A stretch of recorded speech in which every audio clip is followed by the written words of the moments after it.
जब दागा लगी गोली पाकिस्तान तेरा खैर नहीं।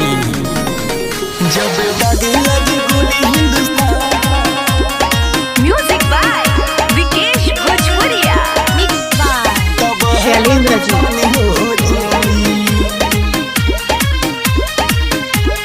जय हिंद कांप रहा है पाकिस्तान, कांप रहा है पाकिस्तान, कांप रहा है पाकिस्तान। जय हिंद कांप रहा है पाकिस्तान।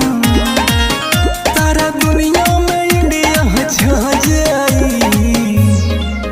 जब दागे लगी गोली हिंदुस्तान तब पाकिस्तान हो जाई, हो जाई।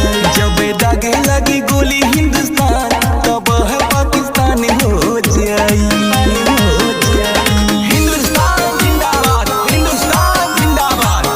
जब दागे लगी गोली हिंदुस्तान तब पाकिस्तान हो जाई।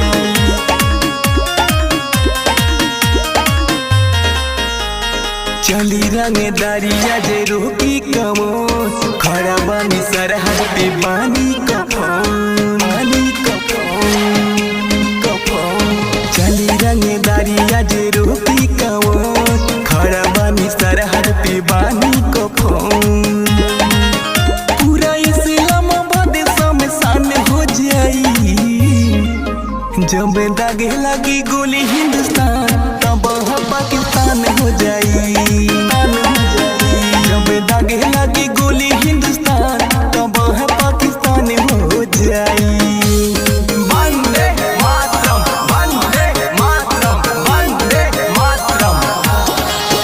जब दागे लगी गोली हिंदुस्तान मिक्स बाय शैलेंद्र जी। तब पाकिस्तान हो जाई।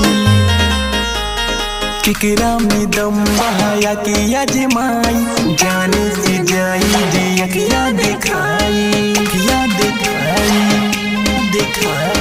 किकरा में दम बहाया कि अजमाई, जाने से जाई जे अखिया दिखाई। लेके कोमल तिरंग फहराई। जब दागे लगे गोली हिंदुस्तान